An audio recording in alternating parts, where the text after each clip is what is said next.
And we are live. Friday night, YouTube and chill. And you know what we talk about at YouTube and chill Friday night. How's everyone doing? Sorry I missed you last night, and you see I'm late.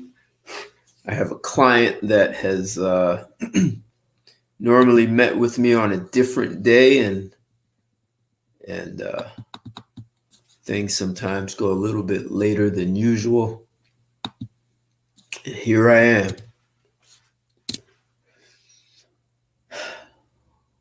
I made it this time. Very late though. Very late. I like doing this show at 7 o'clock. So give me 1 second.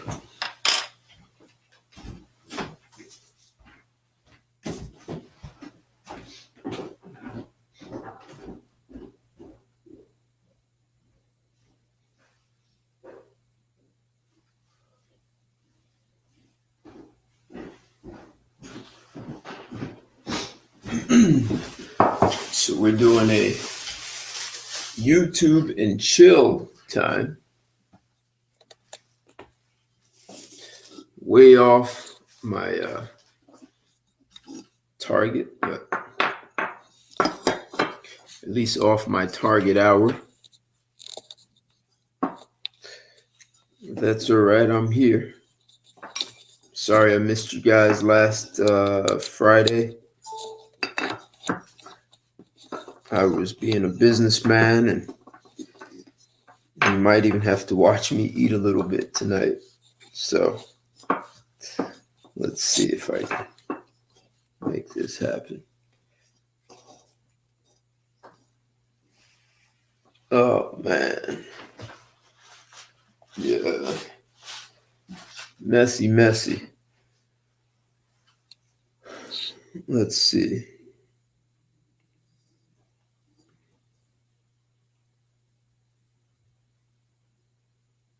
Been a little bit of a crazy week.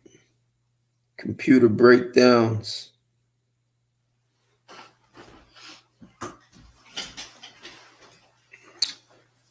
Good evening. You know me, Ted Santos, and it's YouTube and chill time. What's going on, man? Yeah, I'm live. I missed you guys last Friday. I had a client that kept me later. I actually switched the days. Normally I met on a different day. I always kept my Fridays open, but now it looks like I'm going to be doing Fridays with this client. So it's going to throw me off now. Try not to stay as late as I did, but how you feeling, man? You see what we're going to talk about? It's Friday. It's YouTube and chill. You know what we talk about on Fridays. Never like giving my opinion, so you guys are going to have to, I wanted to get this up and running, so I walked in the door, put some food on the stove. No microwaves for me. I don't own one. Don't want to. And I have to eat a little bit. What's going on, Skip? How you doing, man? I'm going to have to eat a little bit. Spent some extra time with the client. Like I was saying, I don't normally meet. Don't normally have face-to-face meetings with clients on Friday, but it looks like I might be doing that permanently. Sounds like I'm coming through good. So you see what we're going to talk about. I like talking about sex on Friday, YouTube and chill, Friday nights. What I was wondering, there are all these benefits for sex, right? I mean, the obvious, you feel good. And they talk about, I remember hearing reports where they say couples that had sex at least 3 times a week lived longer, they were healthier. And you hear about these things, and you guys hear me saying that I think when it comes to sex, we've only scratched the surface on all the benefits. So I wanted to see, can you say something as crazy as sex makes you smarter? So I looked, I explored, believe it or not. So I'm not going to give you my opinion. I am going to give you just the facts. And there seems to be some facts to sex actually making a person smarter.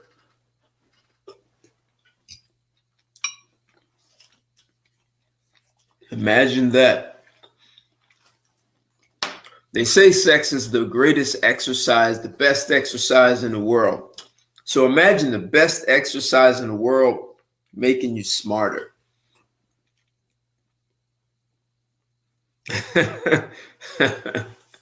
Yes, stress-free, happier.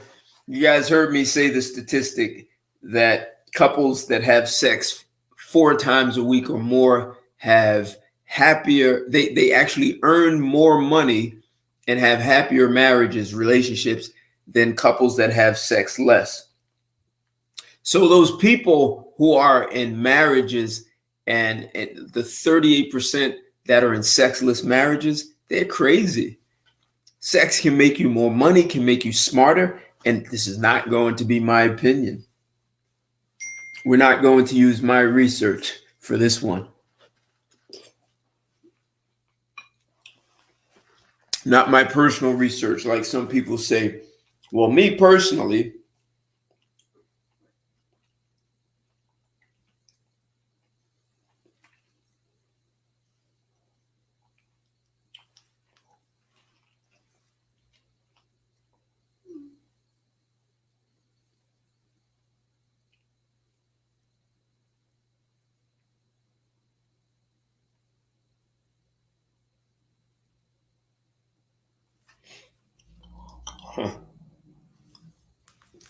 funny. So, sometimes I have to share my screen, so I'm going to have to do that for this one.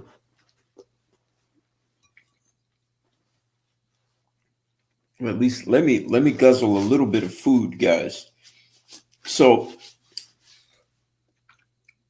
no opinions. I'm going to give actual research.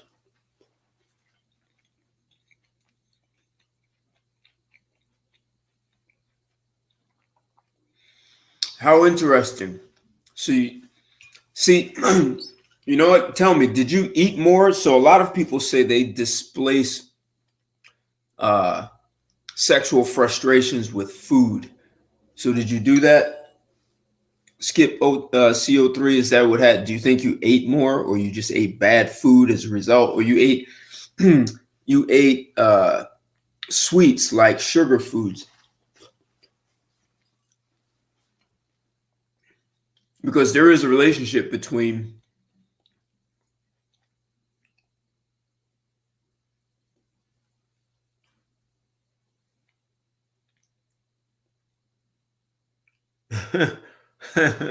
okay. So in the part when it was sexless, were you eating more junk food?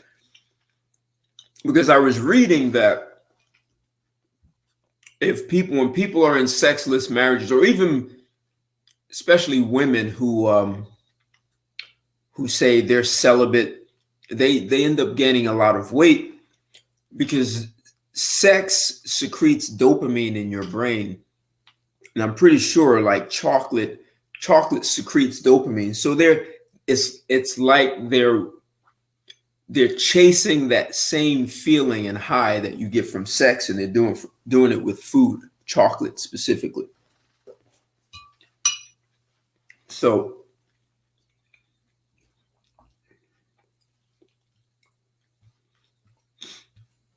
going sexless, especially with someone you're sleeping next to every night, is usually not in your best interest.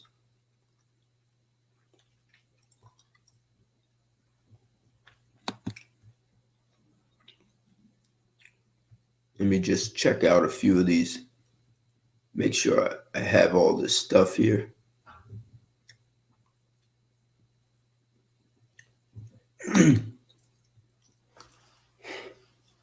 Okay, let's see. Yep.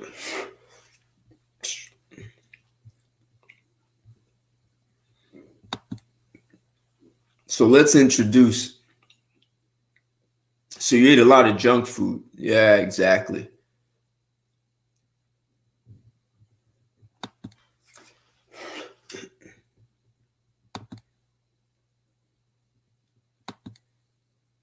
Okay.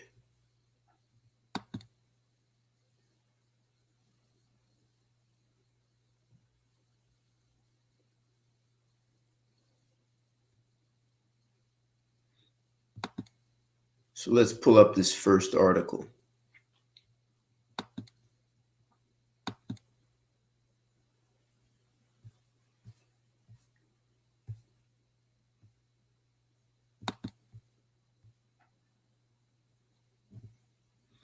So look at this. I'll share my screen. These are not my words. And this article was written October 30th of 2014. I doubt very much has changed with the human body since 2014. How sex makes you smarter and less stressed out. So you already know about the less stressed out. Now I'm going to lay out how sex makes you smarter. And I'm not promising if you have a bunch of sex, you're going to be Albert Einstein. What they're saying, and this is Deborah Long. Deborah Long. What's long on Deborah? So let's see.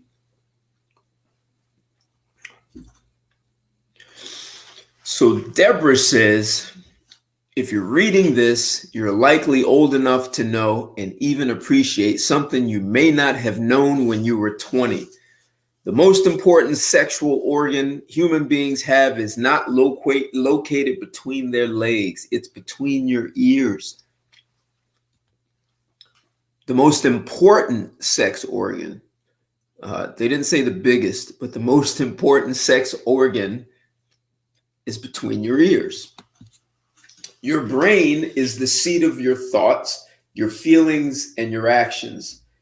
So you have this pituitary gland, which is responsible for your sex. It's a small gland in your brain. And I understand it's next to the pineal gland. So the slurry of chemicals and the pathways they travel in your brain help define your personality, and that's pretty important in the bedroom.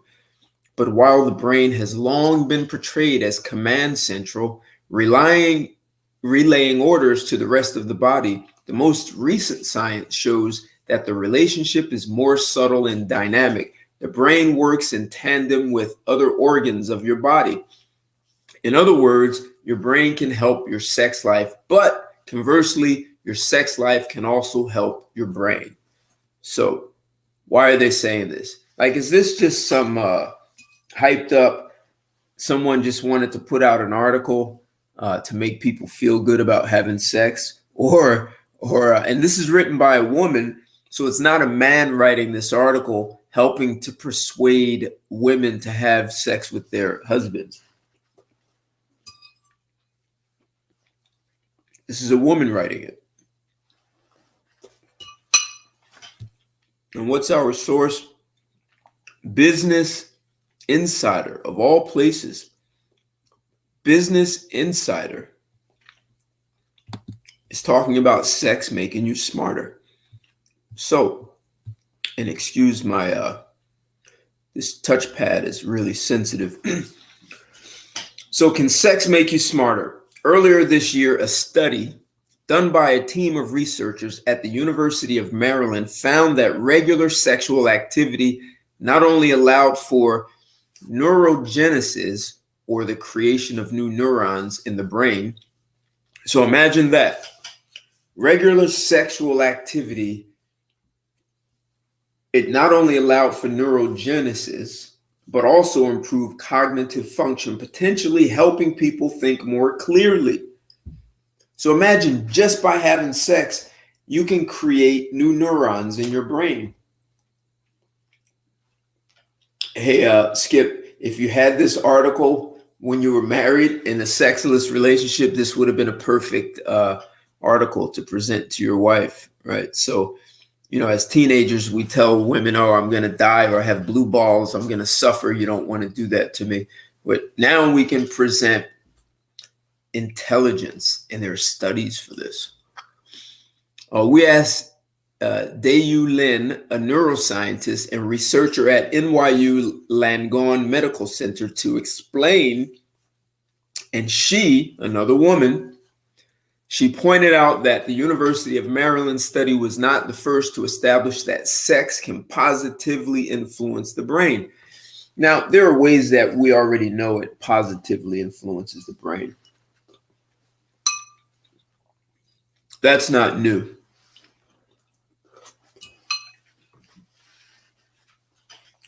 Excuse my eating. It's 8 o'clock, just getting home. A study done in 2010 found that sexual experiences causes cell growth in the hippocampus region of the brain that's instrumental to long-term memory, explains Lynn. This means sex can help prevent the decay that leads to memory loss and dementia. So, and I think women are more likely to suffer from dementia. So women should think twice about withholding sex from their husbands. That could actually end up coming back to bite them in the ass and the brain, and they end up having dementia.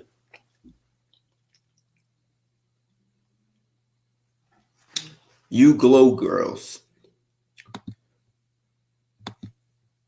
So, oh boy, this thing is supposed to be sensitive, and there we go. Barry Komisaruk and his team at Rutgers, man, Jersey, we're getting it done, huh? So where all the sex happens in the United States is New York and New Jersey. That's where we do these research. So Rutgers is in New Jersey. So Barry and his team at Rutgers University have been studying female orgasms for 25 years. Why the hell didn't I get into that profession? I mean, what do they do? Just have women line up. You're going to have sex with a bunch of women and have them hooked up to a machine to see how that works. And you have sex with all these women. What a profession. I'm a doctor of sex. Barry, he and his team recently concluded a study that used fMRI, functional magnetic resonance imaging, which measures brain activity by tracking changes in blood flow, to show that in women, orgasm lights up as many as 30 areas of the brain. Remember, those lights represent blood flow, and that blood is carrying a surge of nutrients and oxygen to your brain cells, which can definitely lead to a healthier brain. By contrast, crossword puzzles, Sudoku, and memory games. By contrast, crossword puzzles, Sudoku, and memory games that are often used to stimulate the brain work only on localized regions. Interesting. So if you do those crossword puzzles, memory games, or Sudoku, so that means that it's limited. It's confined to certain parts of the brain. And you hear about that, like people doing math problems and memory games, crossword puzzles, and it helps stop the atrophy of certain parts of the brain. So you have to do different things to keep the brain from atrophying. So you have to activate those different things with different activities. And they say, so tonight put down the pencil and go for the, well, anti-aging benefits. DHEA is a hormone that gets lots of news coverage as a supplement that may help fight the effects of aging. Turns out taking DHEA may be risky for your health. In fact, the Mayo Clinic advises caution, noting that in high doses, it can be linked to heart attack, heart disease, metabolic syndrome, and recommends taking DHEA under a doctor's supervision. But the good news is that you can increase your production of DHEA with some good old-fashioned lovemaking, and this is a very good thing.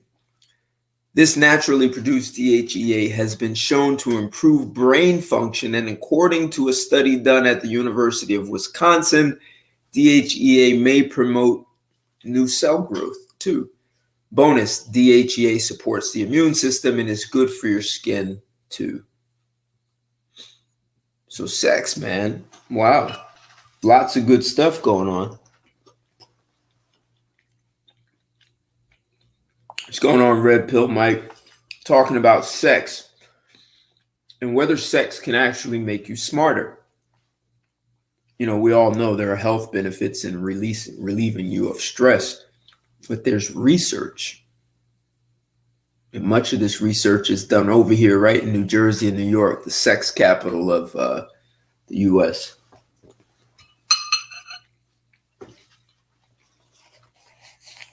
Not in Las Vegas where they have the cat houses. Nature's tranquilizer. In clinical studies, Lynn says, researchers noticed that sexual experience decreases anxiety levels. There you go, Skip. There's good reason for this. When you have sex, your brain gets a delicious cocktail of hormones and neurotransmitters, including oxytocin, the bonding hormone, dopamine, the feel-good hormone, and serotonin, the serenity hormone, among others.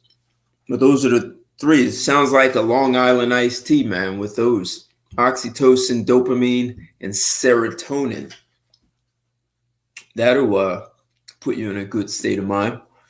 Your brain generously shares this heady concoction with the rest of your body, and it acts as a powerful mood enhancer, increasing your sense of well-being and ultimately relaxing you. In fact, according to Dr. Daniel Amen, the superstar neuroscientist who owns and operates the Amen Clinic's Orgasm soothes the same part of the brain that is calmed by pharmaceutical antidepressants, which may be why depression is less common in people who have sex regularly. If you're currently taking antidepressant, be sure to let your doctor know if it's interfering with your libido. This is a notorious side effect of some antidepressants. So, sex or meditation. Like some of this stuff we kind of know, right? Women's brains are designed for multitasking, which helps to explain why they can be thinking about the grocery list, that weird rattle in the car, or an argument with our daughter-in-law during sex. And women wonder why they can't come. They're having all these conversations in their head, man.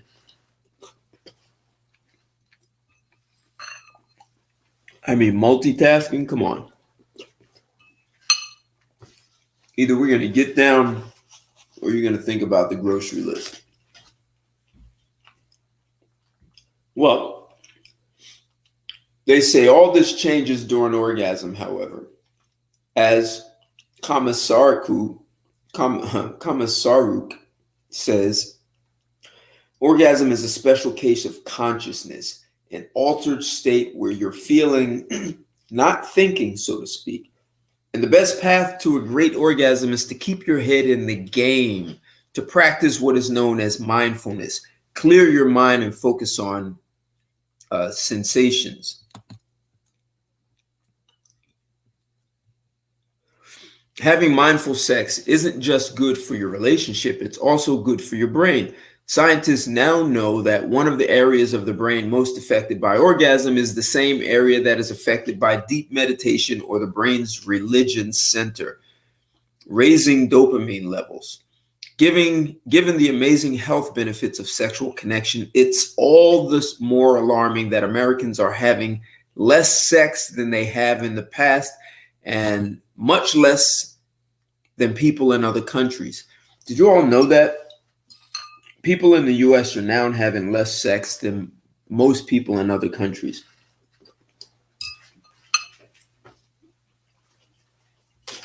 As much as people talk about promiscuity and how much more available sex is,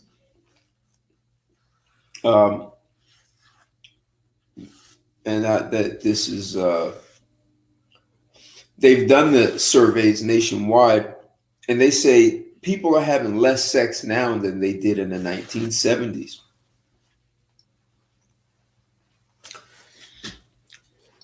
I mean, you could say that less people are getting married and they're having more free love kind of thing. Well, I'm pretty sure they accounted for that. And people are having less sex now than they did before.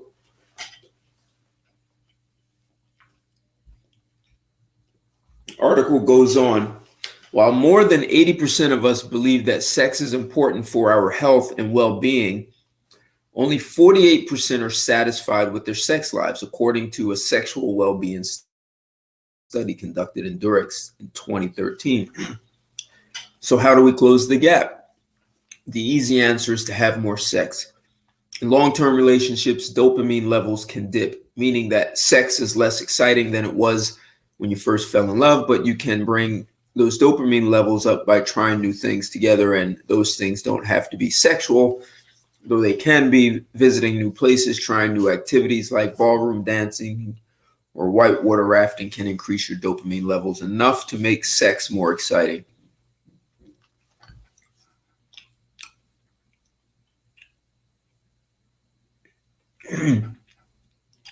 And his last comment is one an even easier point of entry. The Durex study suggests that most of us, male and female, massage tops the list of things that would improve your sexual satisfaction. So have your woman give you a massage. I practice that a lot, like a lot. Those massages, man. So what did I miss over here while I was looking at this one article?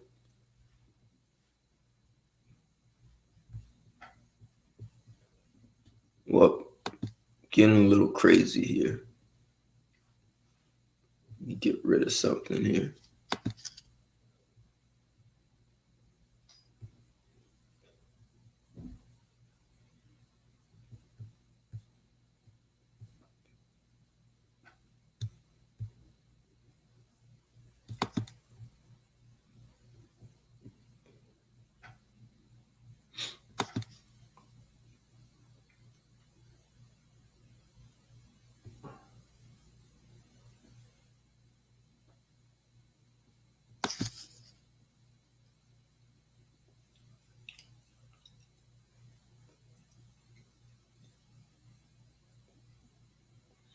Right.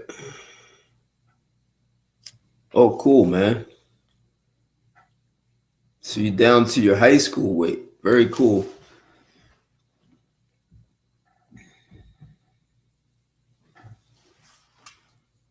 So I saved myself by not getting married, huh? I lived with a woman 5 years. She never said no to sex. We were not married, so I hear that changes when you get married. I guess she was still auditioning for the marriage, so she never said no to sex.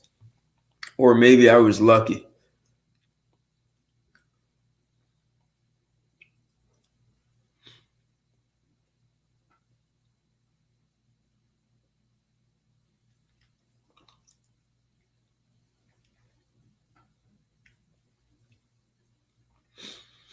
Yeah, I think women are see, this is the problem of telling women that men only want one thing, and they use that as the carrot without understanding the full picture of the impact they're having on themselves and the guy.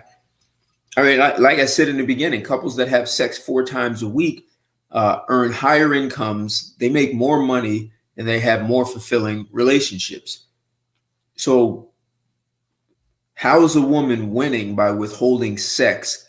For that control, she's reducing her man's brain function, right? She's not helping to optimize it, and which means that affects his performance at work, creating more stress, and it's less fulfilling. I mean, these, like you said, Skip, not thinking. We have to stop telling little girls men only want one thing, because then they think that's their trump card.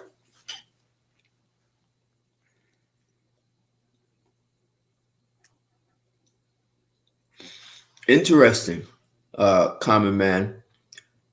Longer than men who have multiple sex partners. They live longer. Interesting. Men who masturbate tend to live longer and healthier than men who are married, and far longer than men with multiple sex partners. Interesting. The monks figured that out, huh?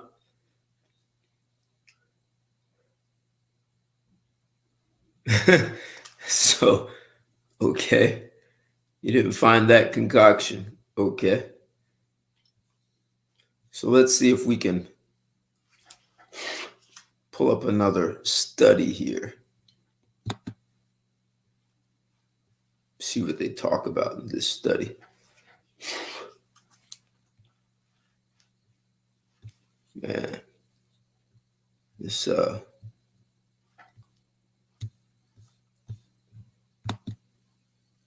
I see. I think I see what's going on here. It's not doing what I want. Here we go. I want to share another study.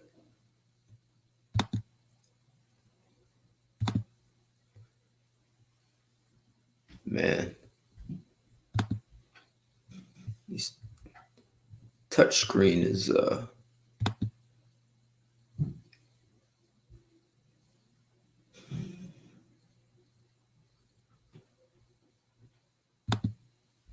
let's see.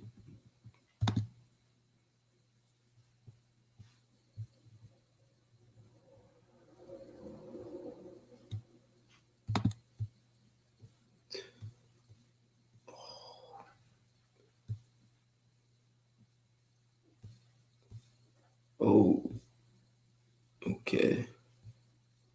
Wrong article.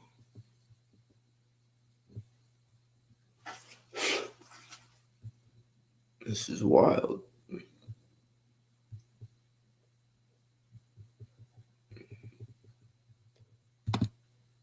Okay.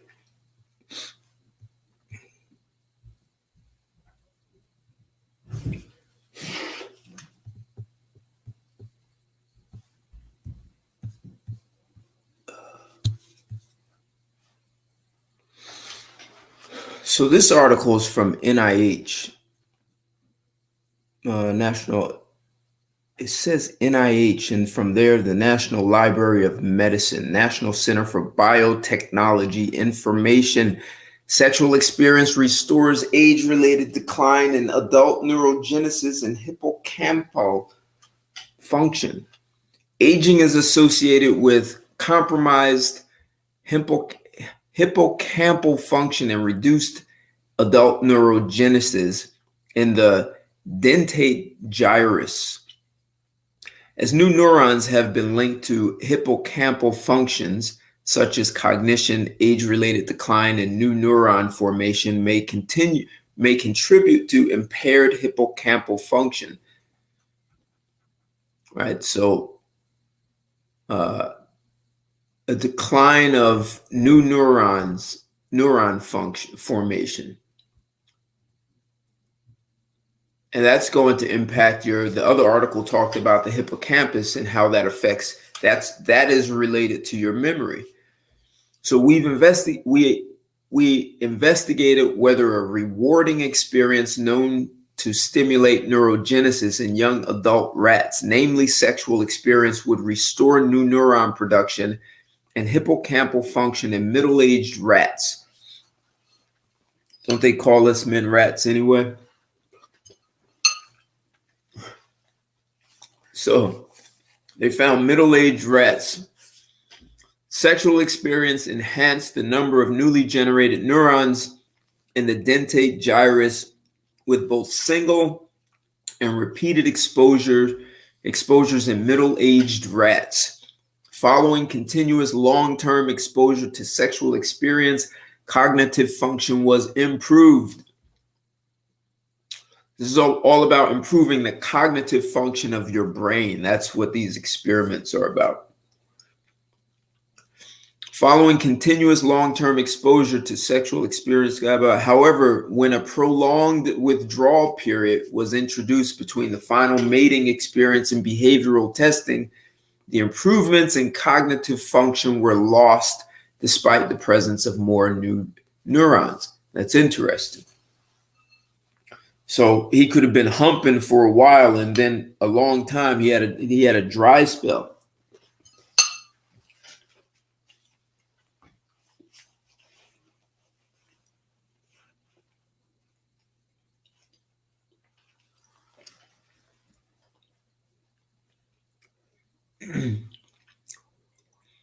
Taken together, these results suggest that repeated sexual experience can stimulate adult neurogenesis and restore cognitive function in middle-aged rats as long as the experience persists throughout the testing period. The extent to which changes in adult neurogenesis underlie those in cognition remain unknown. And they did this with adults too.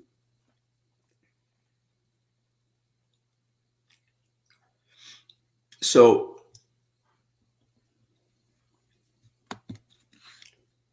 this, I know a woman who's a gynecologist, and she said that one of her clients told her that she only has sex with her husband twice a month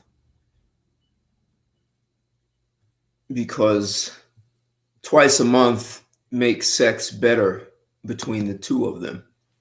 So she's controlling how often they have sex. She's in charge of that. Imagine that, twice a month. Twice a month, and she said it's because it's more intense. So maybe one or both of them are lousy lovers, right?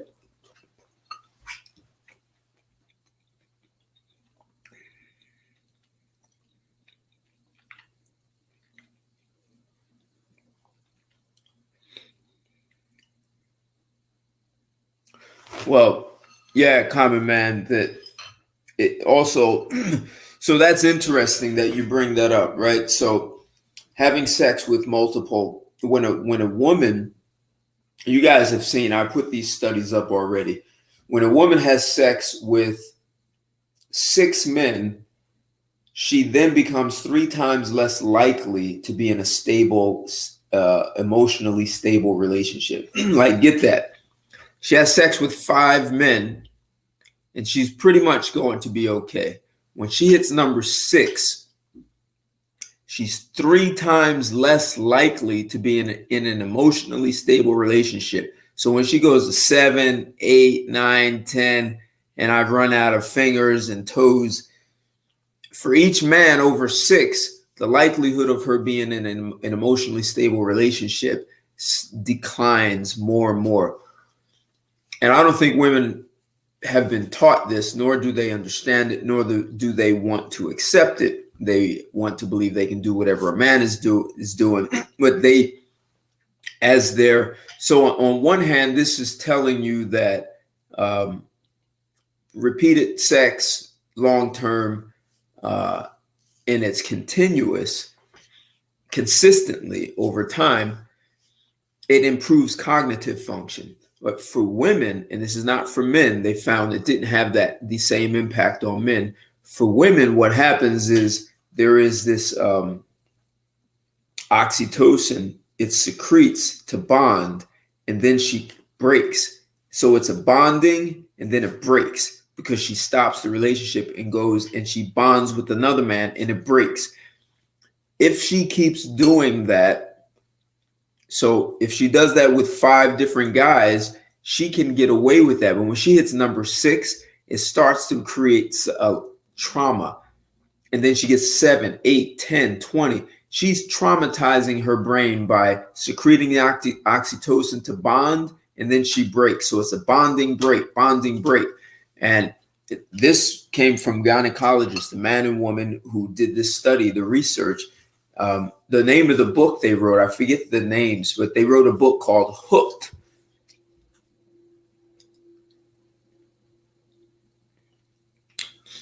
So it's almost like these women get hooked on the dopamine high, but they don't realize the oxytocin is causing a bond break, which causes emotional trauma for the woman.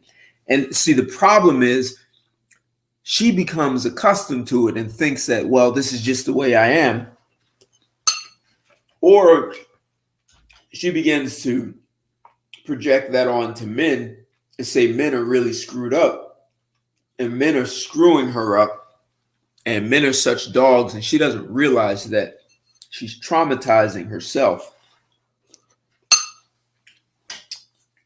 And because she's being emotionally traumatized, in all likelihood, she's overreacting to things and exacerbating and making it worse. And I just wonder now, this is just, so now I've been speaking facts. Right, exactly. Dopamine can be just like a drug, right? You just need another hit. Give me a hit, man. I need a hit. So what about these women who suffer from hybristophilia? Hybristophilia, if you guys haven't heard of that, hybristophilia is when a person is sexually aroused by a criminal, a person who cheats on their spouse, a drug dealer, a murderer, a rapist, believe it or not. It is when, it could be a man or a woman, but most of these cases are women. That woman is sexually, not only is she sexually aroused, she can more easily come because of the arousal of that man being a liar, a cheater, a thief, a murderer, a drug dealer, a pimp.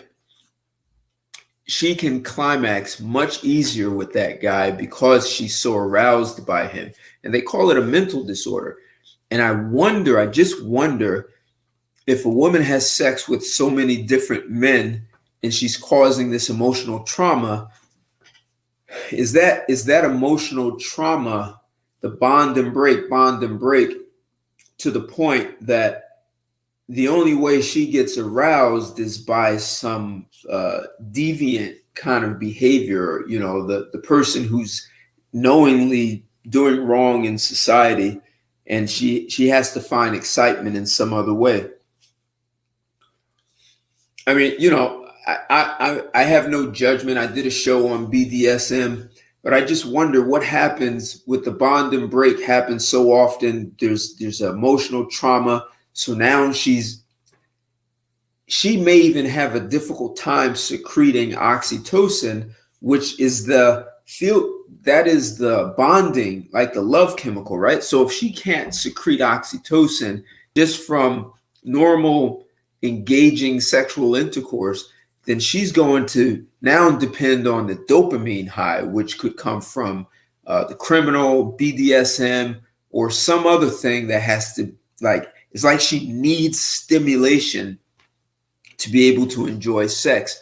She won't be able to just enjoy sexual intercourse. She needs all these other things, whips and chains, and or to be with what the forbidden fruit, what people call, be with someone else's husband, or go visit a guy in prison.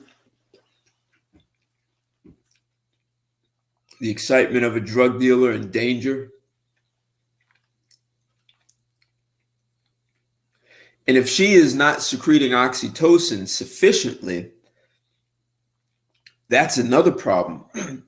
She gets pregnant, and if her oxytocin secretion is impeded, she is not going to bond with her children when she's pregnant and when she has them.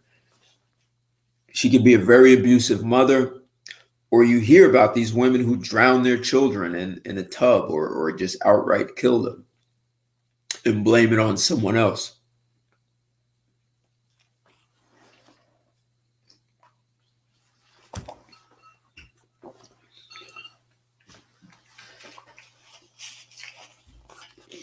And I guess the feminists don't want to tell women that this is happening. They want them to keep going on with the same lie. How's that going to work for the world? Someone help me understand that. Maybe I'm too dumb to understand.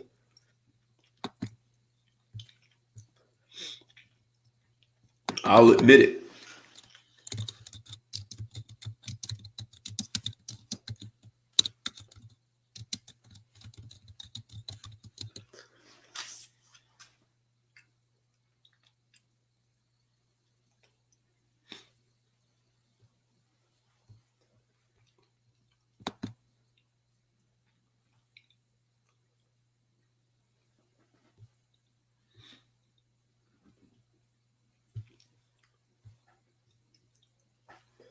See if I can pull up one more article here, share my screen.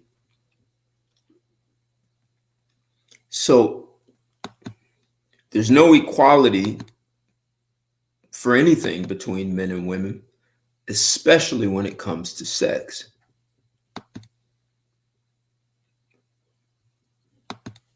Any ladies listening to me now? Love to hear your thoughts on this. You think I'm lying? Does anyone think I'm just saying this to try and discourage women from being promiscuous? Hell, it's your life, your body. My body, my choice. Do as you please.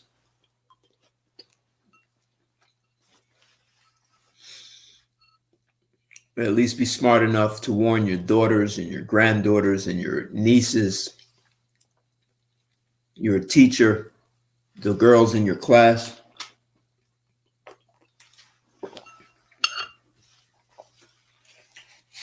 Give them a chance by properly educating them about their bodies.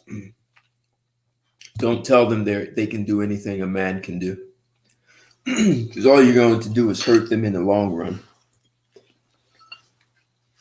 For sure, sex is healthy. So here's Dan Hurley wrote an article in January 13th of 2014, How Sex Affects Intelligence and Vice Versa. New research says sexual activity can grow brain cells, keeping them may be another matter. Okay. Forget mindfulness meditation, computerized working memory training, and learning a musical instrument. All methods recently shown by scientists to increase intelligence. There's something called neuroplasticity, where they used to believe that your brain, everyone's brain has these paths, these neural paths, and neurotransmitters travel. They carry information, conversations, things you've seen, heard, smelled. And they used to believe that you could only have a limited amount. Whatever you had, whatever amount of neural paths you had, they would say it is what it is, and you get what you get, and that's it. But then they learned that you could literally grow completely new neural paths. And the things they listed here, like meditation, computerized working memory training, learning a musical instrument, even martial arts, or even if you've never worked out, like all of these things can support growing new neural paths, because you're engaged in activities that require your brain to create an entirely new memory for these activities you've never done before. And there are other ways that that definitely can support growing new neural paths, causing you to think things you've never thought before. And it's often can be confusing. You just have to work through it. And it actually gives your brain a muscle for dealing with uncertainty. Very effective. You call them neuroplasticity exercises. So this article goes on to say there could be an easier answer. It turns out that sex might actually make you smarter. Now, they're using some of the same research as the other, but we've got some South Korean stuff here.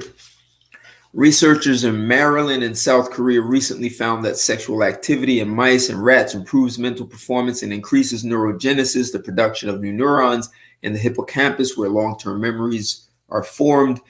In April, a team from the University of Maryland reported that middle-aged rats permitted to engage in sex showed signs of improved cognitive function and hippocampal function. In November, a group from Konkuk University in Seoul concluded that sexual activity counteracts the memory robbing effects of chronic stress in mice. Sexual interaction could be helpful, they wrote, for buffering adult hippocampal neurogenesis and recognition.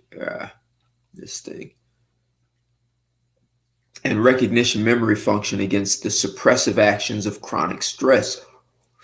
So, of course, we all know sex is good for dealing with stress. So growing brain cells through sex does appear to have some basis for scientific fact. But there's some debate over whether fake sex, pornography, could be harmful. Interesting. I haven't read this article. Neuroscientists from the University of Texas recently argued that excessive porn viewing, like other addictions, can result in permanent anatomical and pathological changes in the brain. That view, however, was quickly challenged in a rebuttal from researchers at the University of California, Los Angeles, who said that the Texans offered little, if any, convincing evidence to support their perspectives. Instead, excessive liberties and misleading interpretations of neuroscience research are used to assert that excessive pornography consumption causes brain damage. Interesting. So people have been talking about watching porn and how it has a negative impact. And it sounds like in California, they challenged that and said sounds like there's no empirical evidence to support that. It's just an assertion.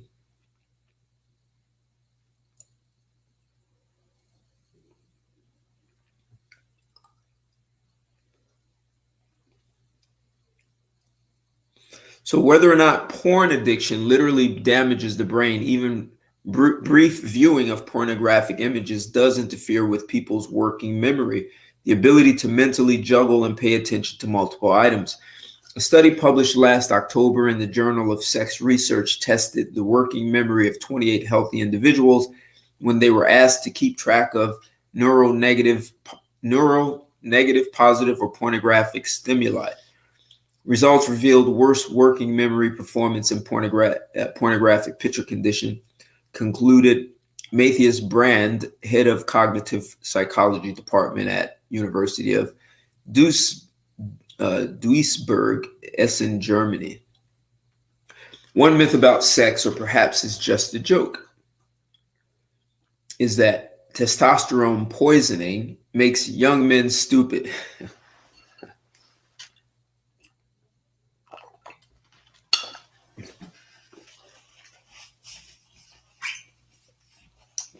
Actually, a 2007 study in the Journal of Neuropsychology measured the level of testosterone in the saliva of pre-pubertal, hey, what's up, country boy, boys, including some who were intellectually gifted with IQ above 130. Some who were average and some who were mentally challenged with an IQ less than 70. They concluded that boys of average intelligence had significantly higher testosterone levels than both mentally challenged and intellectually gifted boys, with the latter two groups showing no significant difference between each other. But if having sex can make people smarter, the converse is not true. Being smarter does not mean you'll have more sex. Smarter teens, in fact, tend to delay their initiation of coital activities. A 2012 study by researchers at the University of Pennsylvania found that high working memory decreases the likelihood of early adolescence sexual debut. Some researchers have attributed the delay to greater overall competence among smarter teens. But that's interesting. So smarter teens wait longer to have sex. Very interesting.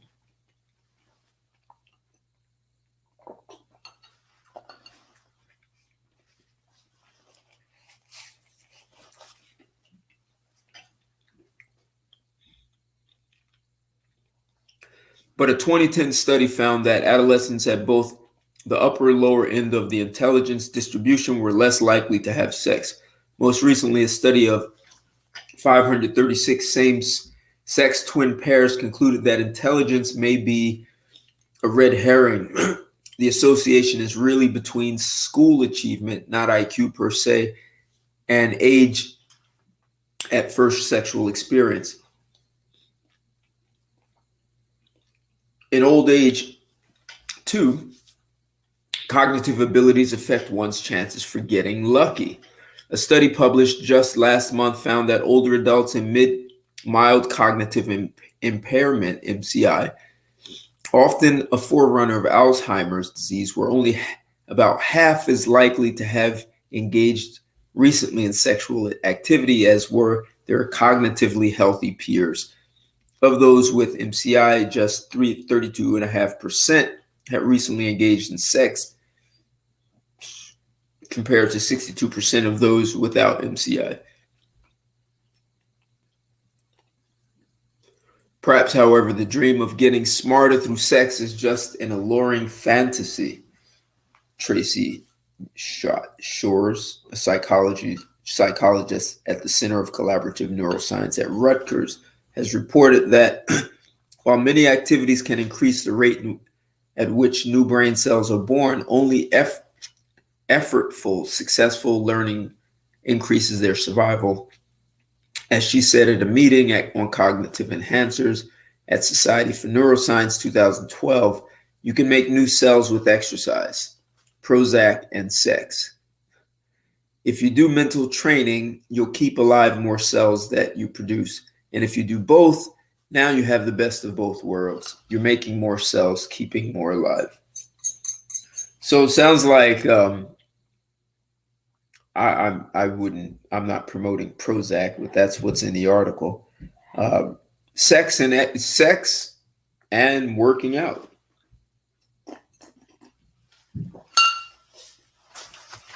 So if you like running or swimming, bicycle, weights, all of these things can contribute to actually growing new neurons in your brain. And you grow new neurons, well, you have a healthier brain and you can be smarter.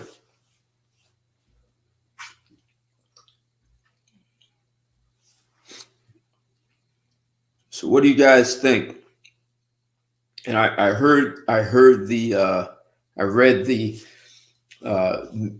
what was the comment? Men who masturbate live longer, and they even do better than men who have multiple partners. They live longer than guys who are married.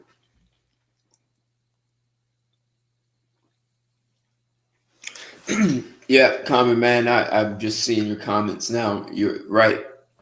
So a woman suffering from hybristophilia could be, it's almost, I'm not saying she is, it's almost like being addicted to this dopamine high, and that could be dangerous, like someone on drugs.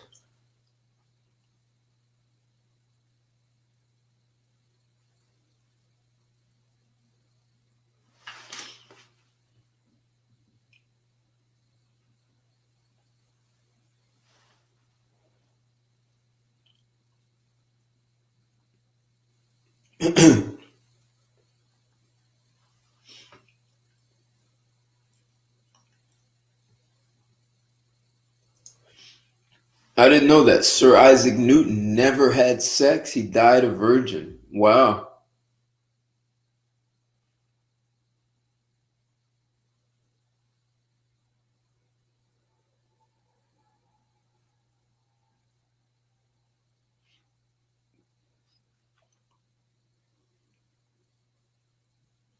So it seems like, so what they're saying is that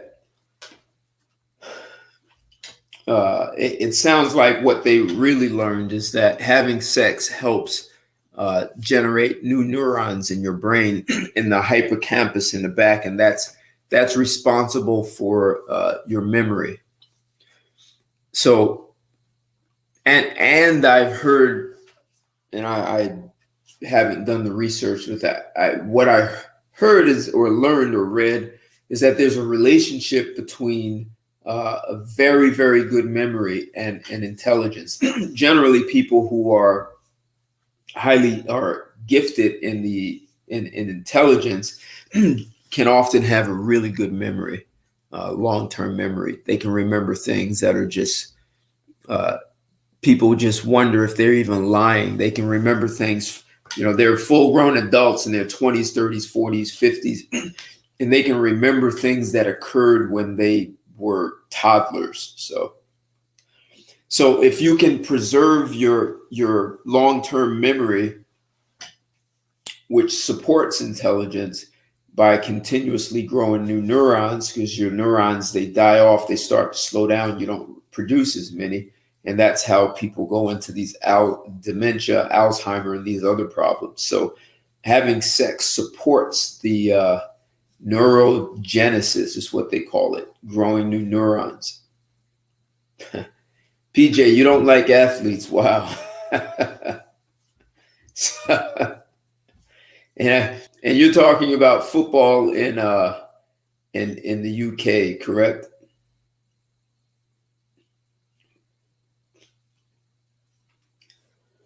I just wonder if sex, I mean, of course it supports a healthier body, right? It's an exercise. Um, uh, your internal organs are engaged. But I just wonder if there are other things that we just don't understand about sex.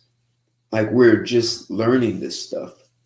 Like, what are the other things that are even more abstract, more difficult to prove?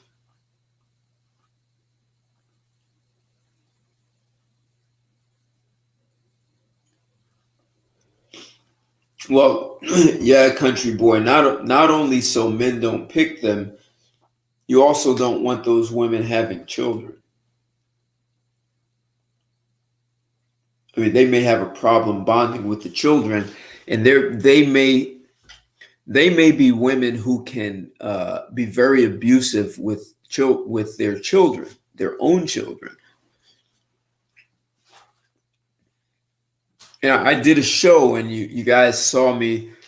I pulled out articles from psychologists that were talking about women who are just go through these fits of rage that are unjustified, like their 3-year-old spilled milk, and they just lose it. They go into a rage, and I just wonder if that's that emotional instability from too many sex partners.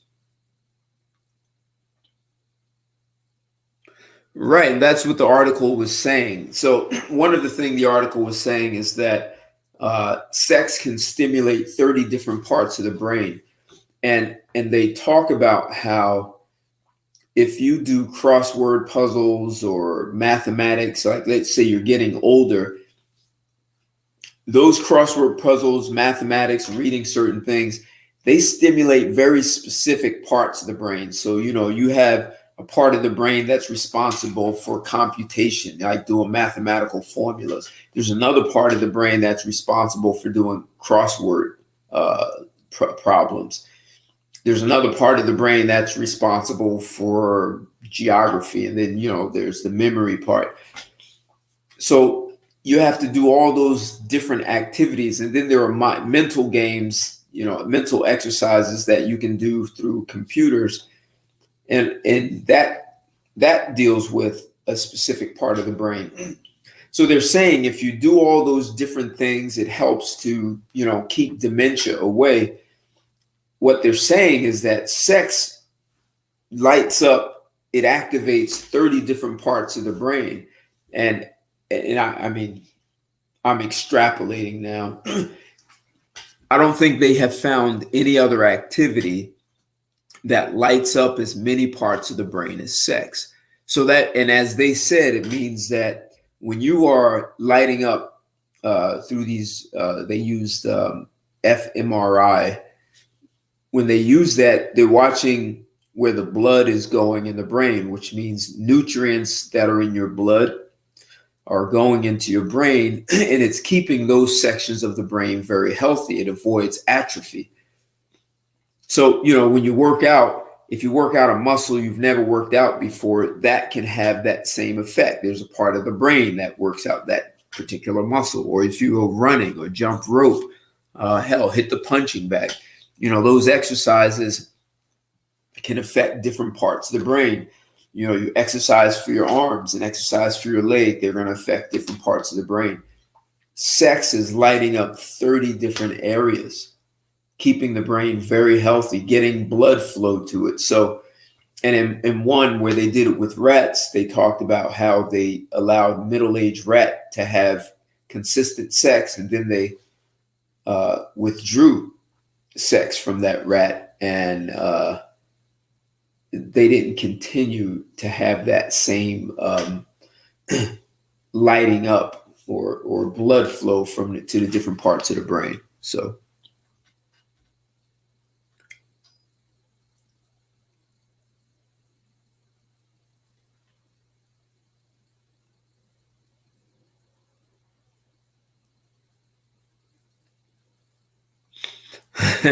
hey, Common Man, did you see that movie called Idiocracy? Did you ever see that movie, Idiocracy?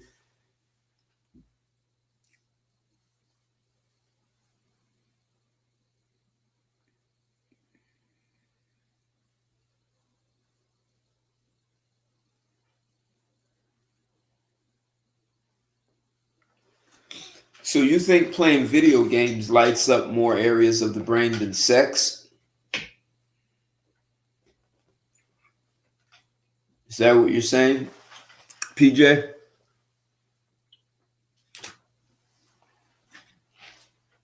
That would be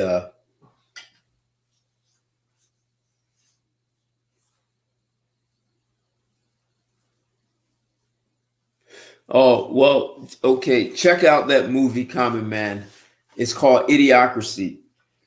Um, the beginning, I almost turned it off because in the beginning it was just it's kind of silly, right? But if you watch this movie, Idiocracy, anyone, if you haven't seen it, the beginning just it seems just too ridiculously silly, and you're almost ready to turn it off. Do not, I'm telling you, do not turn that movie off. Watch the whole thing. It is unbelievable. It's just what you just said, Common Man, about less intelligent people continuing to have children. I mean, that's kind of what it's about. But the way they lay this out is very, very interesting. It's actually well done when you see the whole thing. I mean, it's funny, it's comical, definitely comical.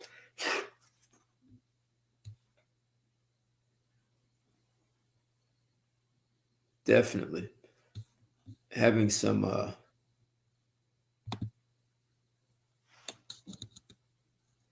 fully geared up, at least supposed. Okay. Yeah, it looks like this keypad is so sensitive, man.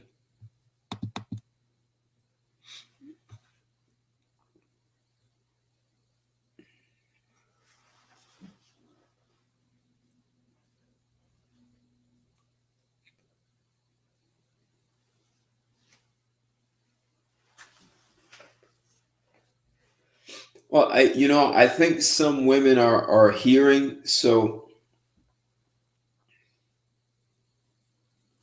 as much as women have been upset with men laying out facts, and you hear women say, uh, well, I wasn't there to do those statistics. Anyone can make statistics to say anything you want. You hear this like just unbelievable denial of facts and studies, so that they can protect and justify their own actions. At the same time, I know they're listening. They hear it. They may not like it. They may want to stick their head in the sand, except there are too many men who are saying it, who are saying the same thing, even if it's a different perspective. We're all sort of getting at the same thing. So they are hearing it. And yes, there are women who will just ignore it. But there are plenty of women who are starting to hear it, even though they are upset about it. I heard a group of women talk about the things that they wanted from a man. And we were talking about, and I don't want to go off on this topic. It's a very different topic. But actually, I made a video about it recently about leadership, what women look for in a man as a leader. So there are things that women are starting to look for or pay more attention, except my concern is these women have already been, what you say, run through. So that's the problem.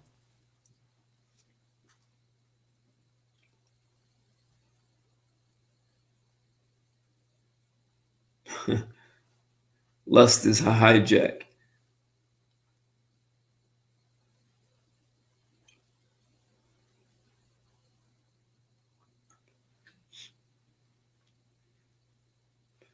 Yeah.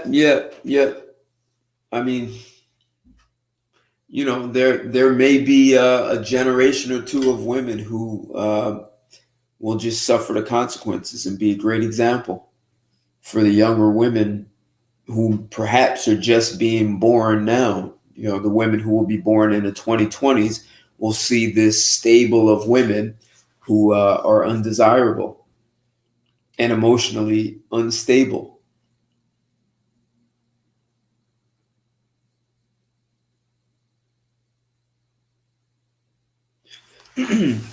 So, hey, common man, you know what?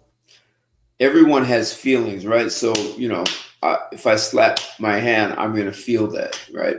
My brain is going to register it. So I'm going to assert that as people, as human beings, we've been grossly misled about how all your emotions are the most important thing of a human. Actually, they're the easiest thing for someone to manipulate. It makes you a puppet on a string, and you never know who your puppet master is.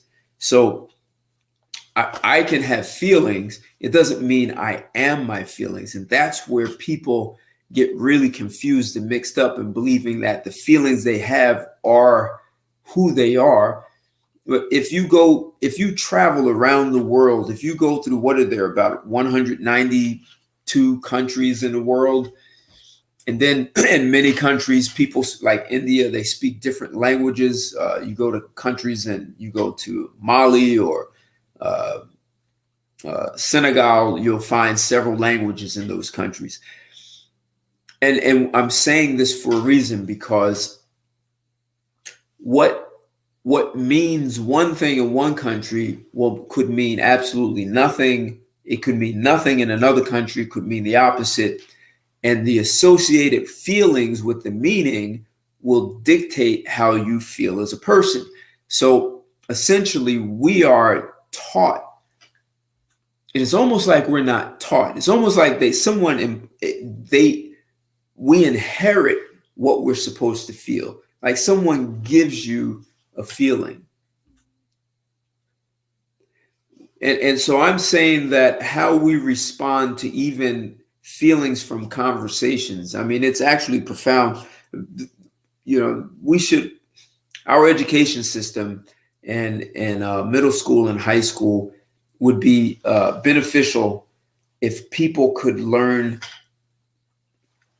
I am thinking two things. If people could learn about some basics of neuroscience and human behavior, then people would have a better understanding of themselves and have a better way of relating to another person.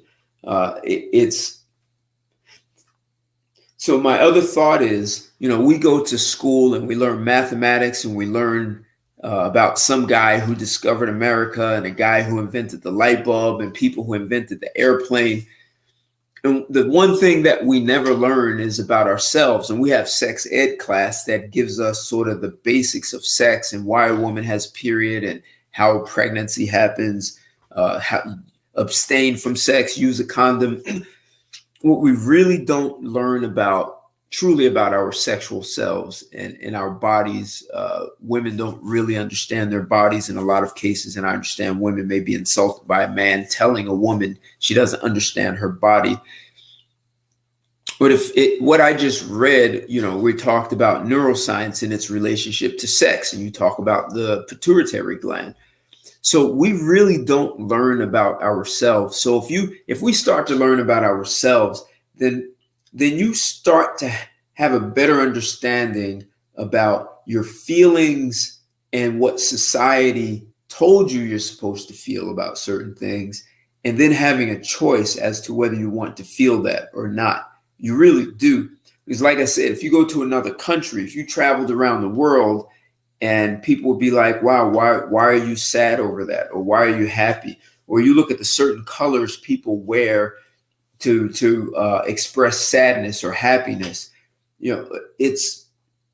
We're not all expressing ourselves the same way and for the same thing. So we put meaning on things mainly because someone told us to put meaning on it. Just like if you buy a woman a 2-carat clear, perfect emerald diamond, an emerald shaped diamond ring, 2-carat emerald shaped diamond ring. Most women are going to be happy about that. And they're not happy because you just gave them a rock. They're happy because someone told them they should be happy for that. And if you gave the same woman a little tiny diamond and she knows you make $500,000 a year, she's going to be upset and feel like you cheated her and you could have done better. And that's only because someone told her to have those feelings.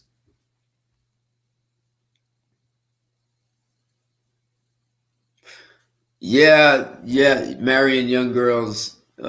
Women just in some countries still do have a different regard for sex. Women are taught better about their bodies. I dated a woman from the Middle East, and I was impressed about how well she knew her body when I look at many women in the U.S.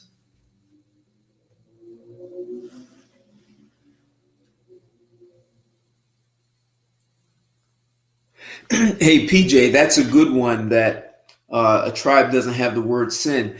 Most people don't know that tribes right here in the U.S., many of them didn't have a word for blame. It was impossible to blame someone.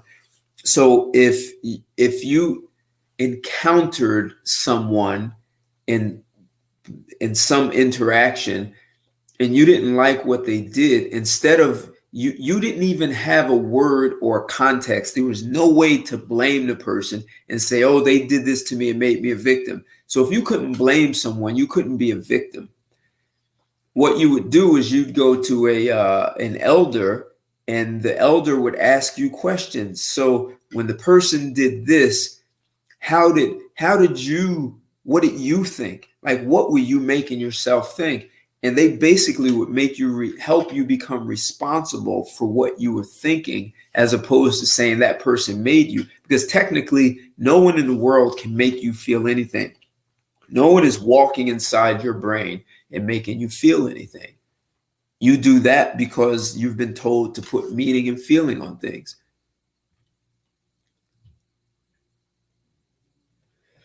Yeah, that's interesting, Common Man. Right. We dumb our kids down.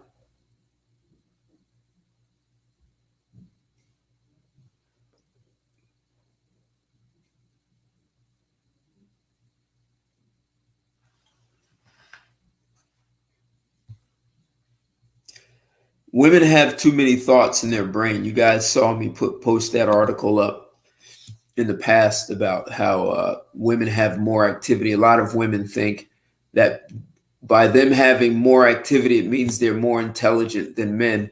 And they don't understand the fact of the matter is they just worry. They have more fear than men.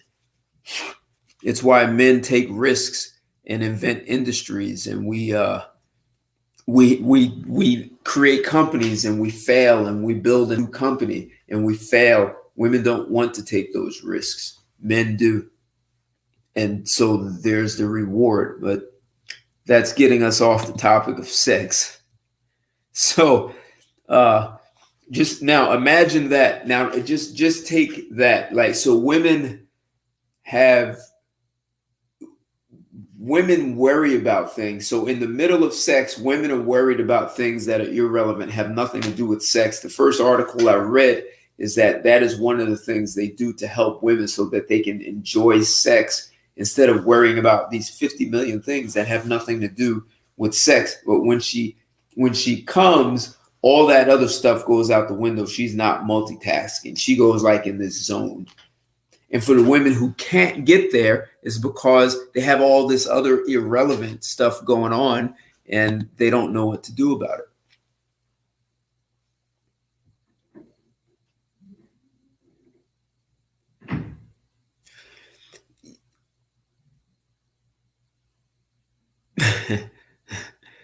Yeah, there in Ethiopia, a lot of girls are married at 12. It actually creates a problem because the guys will impregnate them when they're 12. And when they have the baby, by the time she gets in her 40s, that having a baby at that young age, it damages something in her vagina. And in her 40s, she can't even control her urine. There are so many women in Ethiopia who were married at 12, and now in their 40s, they have to wear diapers because they can't control their urine. They pee on themselves.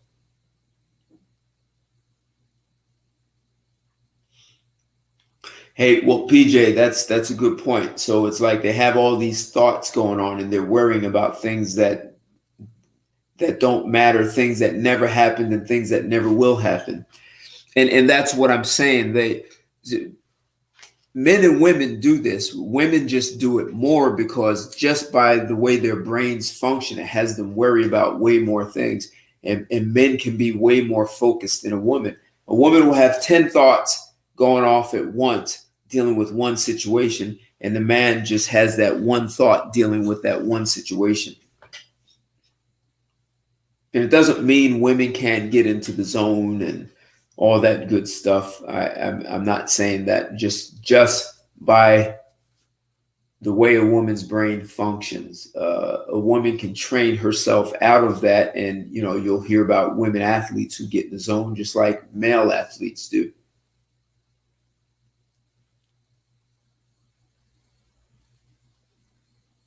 Yeah, Common Man. Yeah, it's kind of ugly when those women get older. Uh,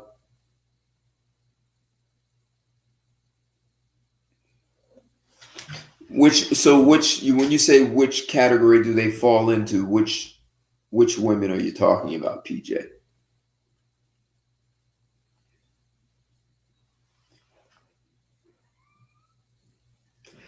So I personally know what it's like to have sex with a woman who just goes into a zone, man. I mean, like it seemed like with this woman, time stopped, man.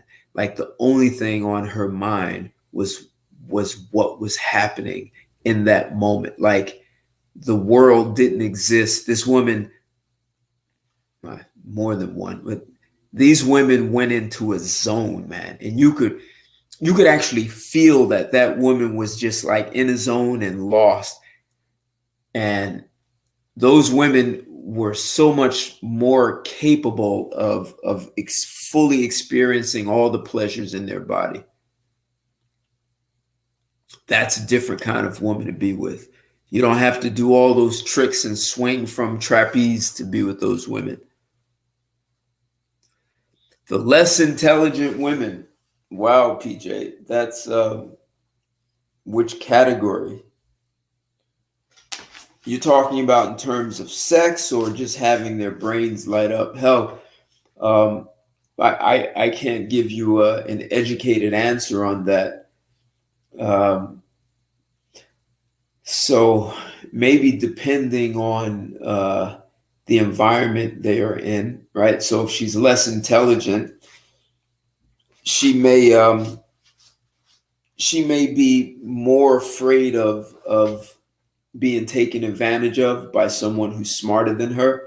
So she's always on the lookout. It's like, like you ever see a squirrel eating a nut and it always looks like it's scared, like someone's going to attack it and is always ready to run. You could get that.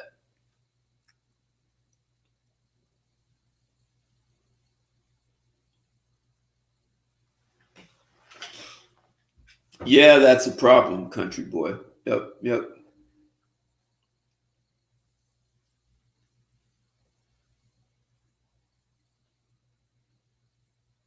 So one challenge. So one challenge of that people deal with, and SW Samuel, we're talking about. We kind of gotten a little bit off topic now, but we were talking about, can sex make you more intelligent? And I've read several articles that pointed to how something called neurogenesis, which is creating new neurons in your brain, and that especially in the what they call the hippocampus, which is responsible for long-term memory.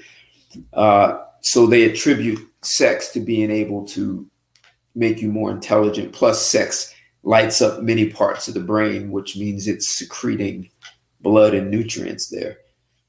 But when we talk about women worrying about things, women are, see, once they start worrying, it's not that there's sending blood to those parts of the brain. They're also sending cortisol, which is a stress. It's a stress.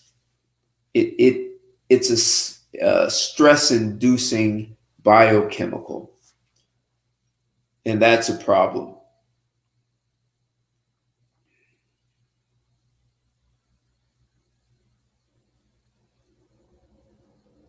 So women will worry. I mean, you guys saw me put that article up about how women are more likely to suffer from anxiety and depression than much more than men.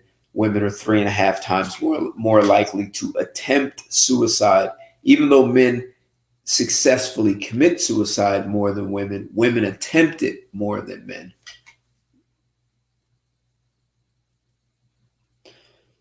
Yeah, we were also talking about women with high numbers and how that creates emotional trauma and has a negative effect on women.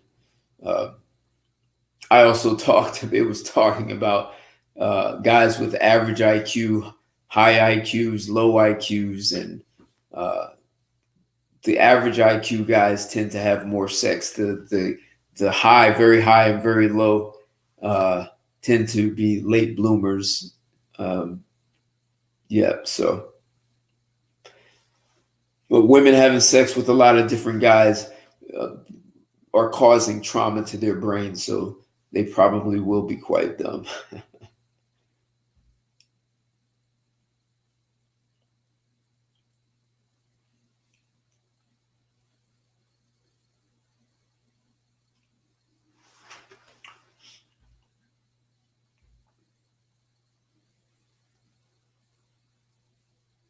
What's going on, Red Pill Rican?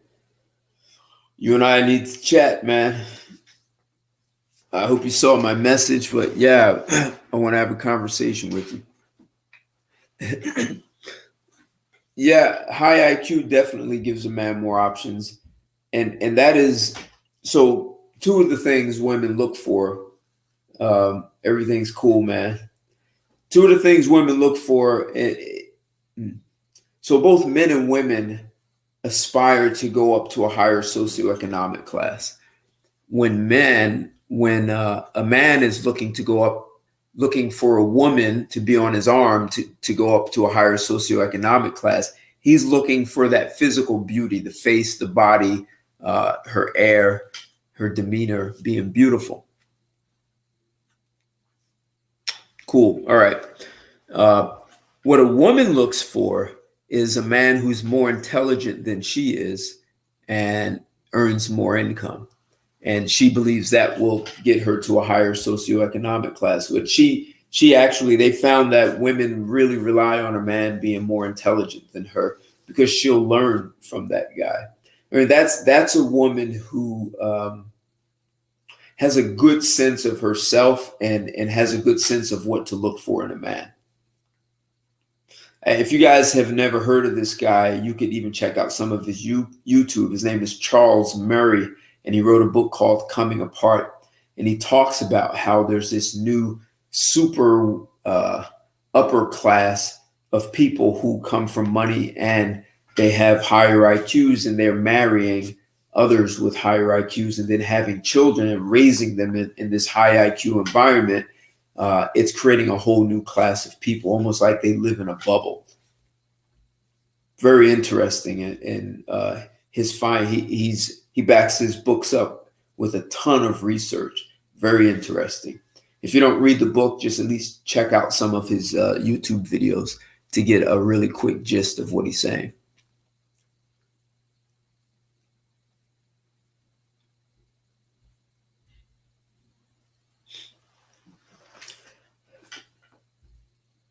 Okay. All right, Sam. Good to see you, bro. Thanks for joining. Yeah, on one hand, sex is simple, but there are so many benefits from sex, and it seems like we're just scratching the surface. We don't even fully comprehend.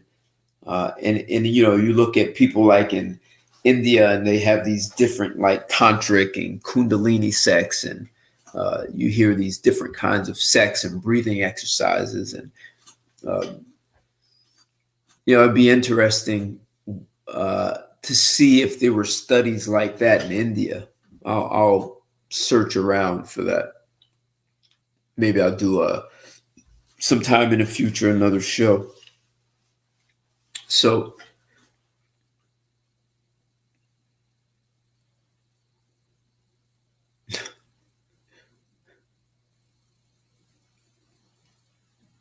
well, you know, what sex gets misused, right? In a lot of different ways. So now I'm going to give you my thoughts about sex. So just think about sex. We can actually, from the sexual union of a man and woman, you create a third person, or unless you have twins or triplets or more. But just think of it as you create an entirely new life by the sexual union of two people. And that's pretty obvious because it's physical, and we can see how that physical manifestation occurs from the sperm and the egg coming together, and you know, it incubates in a woman, and we have a person.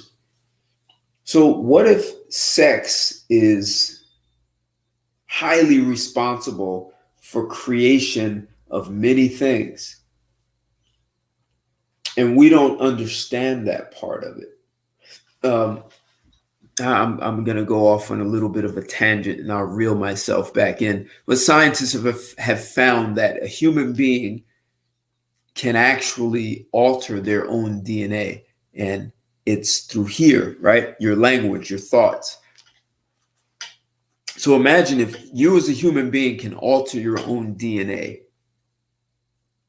and then you come together with another person to manifest another life, and you have the capacity to alter your DNA, which means you can alter or have an impact on the DNA of this unborn child, this seed and this egg that come together, which is part your DNA and part the woman's DNA. So what can we be manifesting in that child just by our thoughts, right? So if you're having sex as a man with a woman you hate and you impregnate her, so what impact does that have on your DNA as well as the unborn child? And vice versa, the same with the woman. Like she just married you just for the money and she can't stand you. What kind of child will you raise? Or will you give birth to that? What kind of child is incubating in her? Or if she's cheating, paternity fraud, impregnated by another person.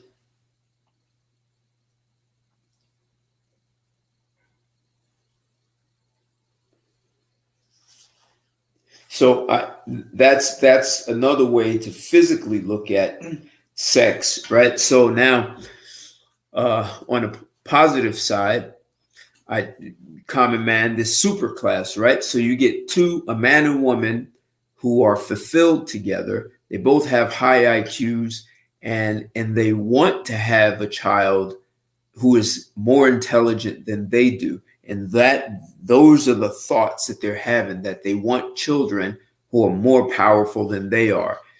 And that goes into the child's DNA. What kind of child is that? And then what kind of environment will they create? And that's what this guy, Charles Murray, is talking about, how they are creating environments that support highly intelligent and children who become highly successful. So, and I can't say whether they're trying to make these children perfect or make the perfect race or it's eugenics. I'm just telling you what's happening. And I don't think if it was intentional, maybe, I don't know. But if you listen to this guy's research, you'll see how this started back in the 60s. Like there was a tipping point right in 1960, and he does a lot of research to support that.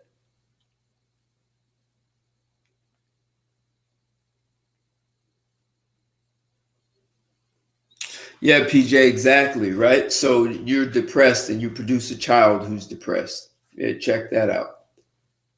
Right, exactly. So but also imagine, so, now I'm talking about using sex to create a child. You can create intelligence, you can create a child that goes through depression. But just also imagine, we talked about how 38% of marriages are sexless. So think about now how if the woman is withholding sex and wanting to make it scarce. So now there's this scarcity that's in there, maybe some resentment and a want to have control. And now you've got a guy who's like, feels like he's begging and he feels like he's being abused by not having access to his woman's body. And those two people come together and make a baby. What kind of baby is that?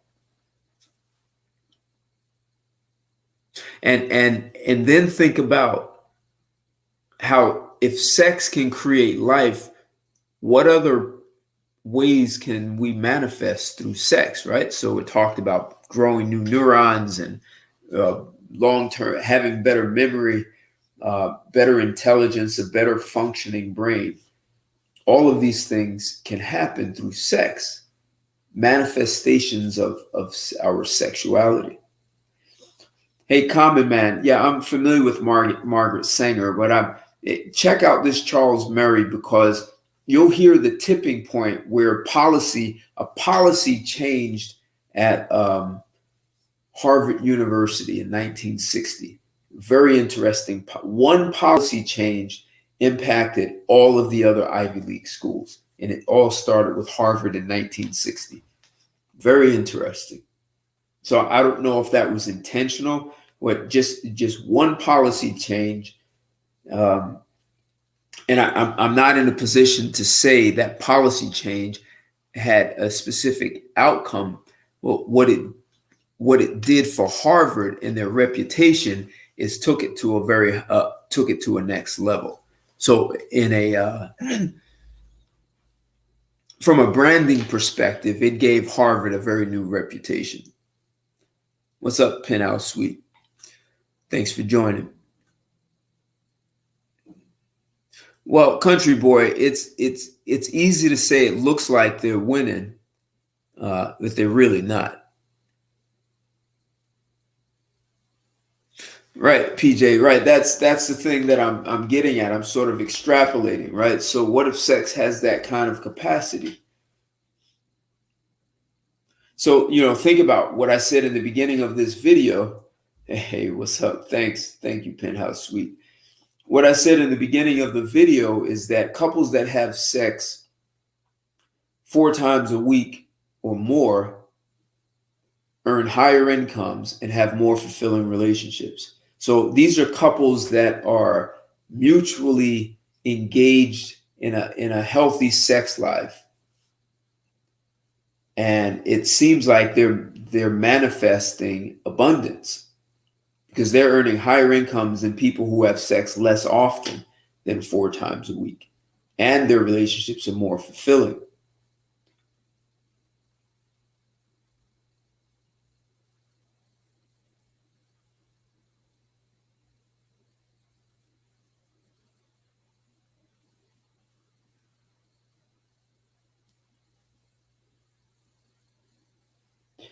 Right. So we come back full circle, huh?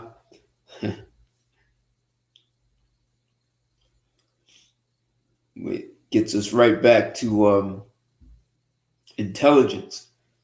So the more trauma a woman causes to her brain by having the bond and break cycle, it lessens the brain function.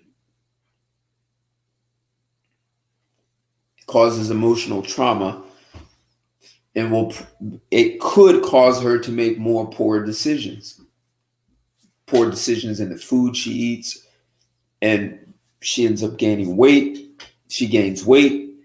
That stresses the brain and other organs in the body and supports more poor decisions, promiscuity. It just becomes a vicious cycle and very difficult to get out of. I guess some of these women decide they want to get out of it when they hit 45 and the phone isn't ringing. Kind of late for that, don't you think?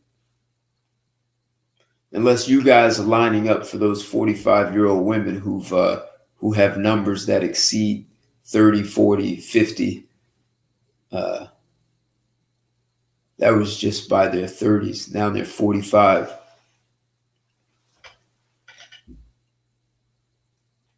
So, today is YouTube and chill. Talk about the intimacy of relationships. If you haven't liked this video, like it. Click the like button. We're talking about sex, so smash that like button. Share this video. I dropped my Cash App and PayPal up top, and always appreciate support from you guys. In the description, you'll find my God, I must not have had sex. My long-term memory is gone, huh? My Patreon account. I have some really good videos on Patreon. Relationships, leadership, all kinds of things. Ayana, how are you? Thanks for joining. We're talking about sex and whether sex makes you more intelligent. So you know me for talking about leadership and relationships. But on Fridays, I do a show called YouTube and Chill. And this is Friday in YouTube and Chill. And we usually talk about intimacy. Most likely we talk about sex. So I read a few articles. So you'll have to check out this video on YouTube. I read a number of articles that showed evidence of sex having a positive impact on your brain and intelligence and the, what it does for memory and the regeneration of neurons, and ultimately supporting to make you more intelligent. So I went through a few articles like that. So you missed out. You missed out on a Friday night conversation about sex.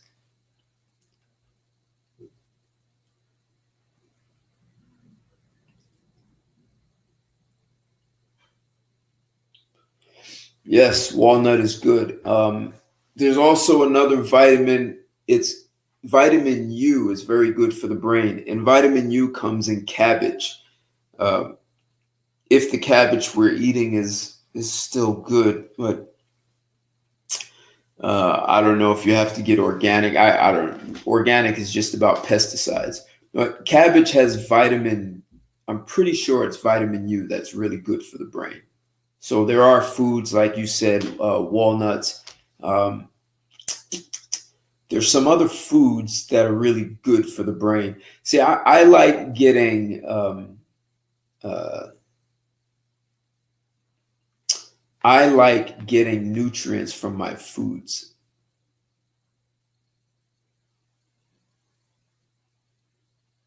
And hey, just a tip that I'll share with you guys: raw pumpkin seeds, not salted, not roasted, raw pumpkin seeds are really good for the prostate. Like they are. So I'm a vegetarian.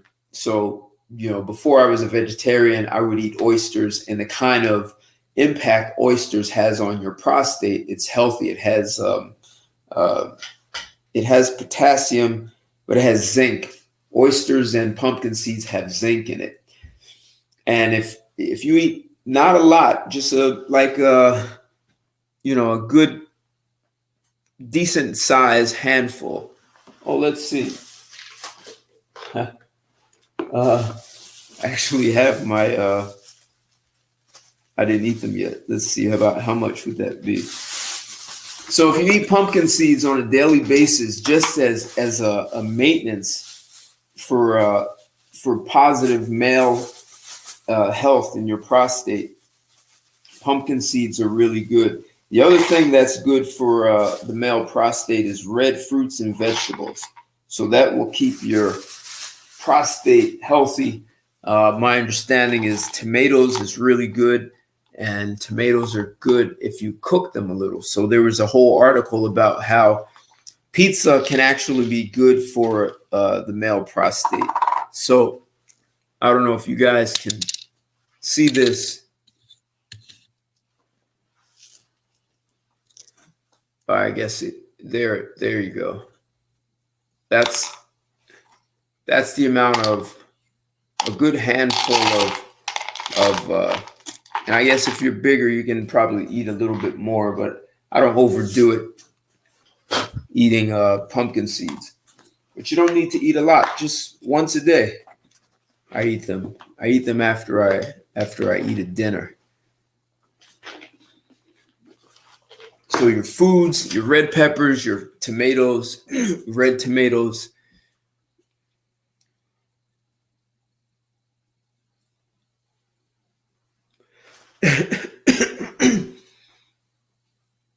Yeah, I heard about CRISPR, country boy. I heard about that. Hemp seed is good too for the prostate. Didn't know that. Yeah, I did. I heard about that. Um, what else? I mean, if you eat meat, oysters, of course, are good for you. Stay away from fried foods. You don't want to clog up those veins in your penis. That won't be in your best interest. Too much stress. One of the articles talked about massages, man. Massages are really good. Actually, if you have your woman give you a massage. Oh, damn. I lost Ken. I think I'm back. Can you guys hear me? I don't know what happened. It shouldn't have dropped out. I have a battery. You guys still hear me? I think you do. I think I'm still online.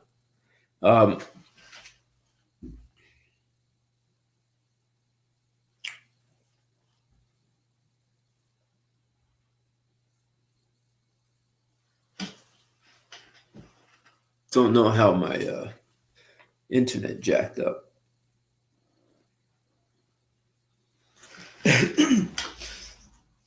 So working out, man, even if you only do sit-ups, it's actually really good to build a stronger midsection.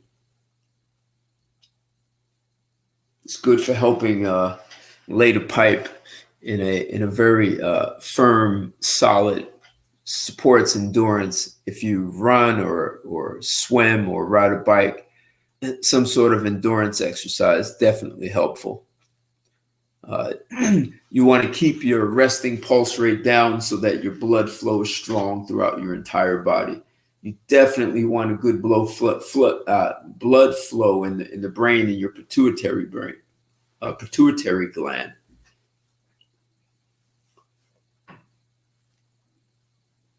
See, all of those things also contribute to intelligence. They contribute to helping to grow new neural paths, especially if you've never done them before. Yeah, I'm not sure. My router did something and it shouldn't have, because I have it plugged into a battery. So even if my electricity went out, I still have a few hours to run. So not sure what happened.